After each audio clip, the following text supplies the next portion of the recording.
Hey, what's up? This is Jonas Blue, and you can check out my brand new single, Mama, featuring the amazing William Singe.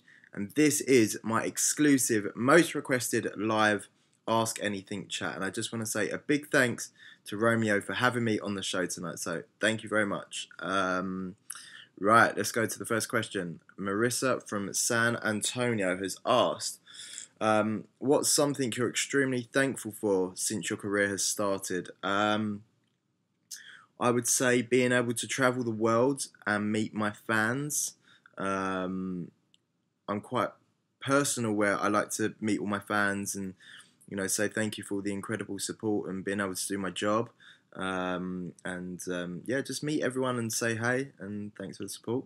I think one of the other things as well is being able to travel the world, because I was one of those guys who was stuck in my studio, just making music for years, and now I'm able to travel and see these amazing countries and cultures and people, and I'm so grateful for that, and it inspires me musically. So yeah, that's one thing or two things I'm very thankful for. So next question, Clouder from Orange, Texas. An alien approaches you and says that you are the next ruler of their planet. What would be your reaction? Well, first of all, if it was an alien, I'd be pretty worried. But I guess I'd be happy that someone's picked me to be the ruler of their planet. I'd be like, yeah, let's do this. And yeah, it would probably just be like, I would turn the planet into like a nightclub or something crazy like that, and just DJ on the planet all the time. But yeah, I'd be very happy, I guess. That would be my reaction.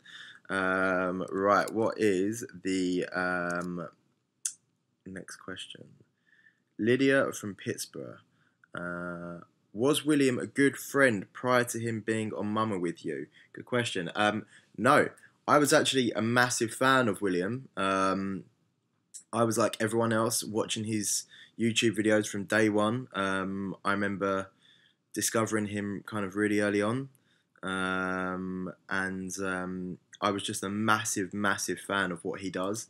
I love William's voice, and I knew that I always wanted to work with him at some point. I just didn't have the right song at that time, I guess. And it was only when I wrote Mama that I just knew he was the only person that could sing it. And I reached out to him, and he couldn't believe it, because my first number one was actually in Australia, and he's from Australia, so he was a big fan of what I did, and I was a big fan of what he did. So it was great to finally meet and work on something together. So yeah, the answer to your question is no. We weren't friends prior, but we're good friends now. So yeah. Beza from Istanbul. Any collabs with Demi Lovato? I love Demi. There's no collab at the moment, but that's not to say there wouldn't be one down the line. So let's see. I'm a massive fan of her voice, and I love Sorry Not Sorry. Great record.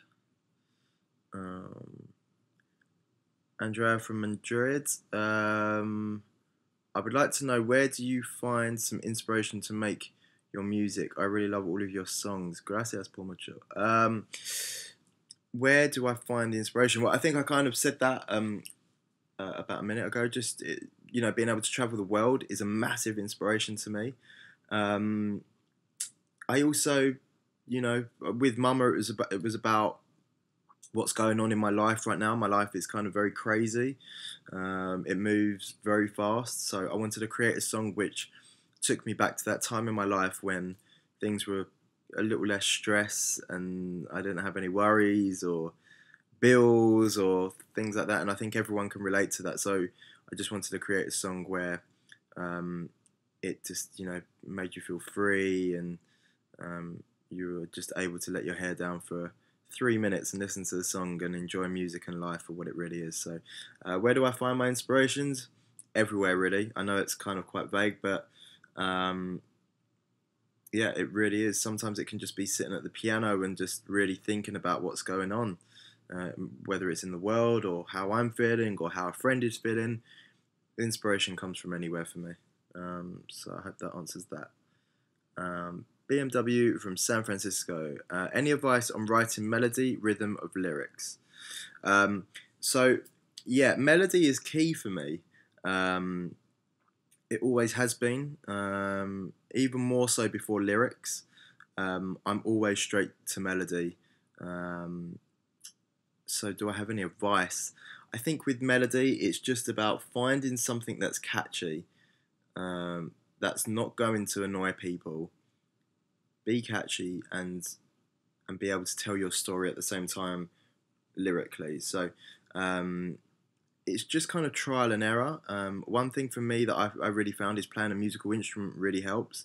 I play piano, so melody for me starts there, and that's how I kind of get started and discover the best melodies I can get. So I hope that answers that. And rhythm of lyrics. There's some things that I do in my records that um, I've kind of been doing especially in Mama. I had quite a rhythmic thing, and same with Perfect Strangers. They were quite rhythmical verses where da da da da da da da da da. It was kind of like a triplet idea, and then the chorus is kind of more straight. So any advice on how to write them? Write them, I'm not sure, but it's just a feeling. That's all I can say is maybe learn an instrument, or if you play an instrument, just start humming melodies with the melodies that you're playing, and things will start to come together. But there's no set way. There's no set way. So just keep trying. Nicole from Fort Worth. Hey Jonas, what is your favourite colour? Love you. Oh, love you too. And what is my favourite colour? It's actually not blue, believe it or not. Everyone thinks obviously it's blue because I'm Jonas Blue, but my favourite colour is orange, and it always has been. I think it was orange because when I was younger, my grandma got me a bath towel, and it was orange, and I needed to pick a favourite colour at that time, so I just picked orange, and it's stuck with me ever since. And I think it's quite bright, so orange. This is, I don't know why I'm telling you this, but yeah. Paige from Concord. What is the worst and best part about touring? Not being home. P.S. I love you. Love you, Paige. So what is the worst and best part about touring? The worst part is the actual travelling. That for me is what makes me so tired. It's a bittersweet thing because it's like I do all that travelling to get to the gig to meet all the fans and play for you guys. But it's that the travelling is the worst part. Getting on stage and seeing everyone and the adrenaline is the best part. So it's kind of like I feel like you have to do all the well, you do have to do all the travelling, but it's like even if you could bypass not travelling, or bypass travelling, it still makes it that kind of bittersweet thing for me. So yeah, worst part is travelling. Loads of airports, hotels, planes. But the best part is seeing you guys and meeting the fans. And what is the worst part about not being home? My bed. I love my bed so much. It would definitely be my bed and my house. I love it so much, and obviously my family and my little dog. So yeah, family and being home.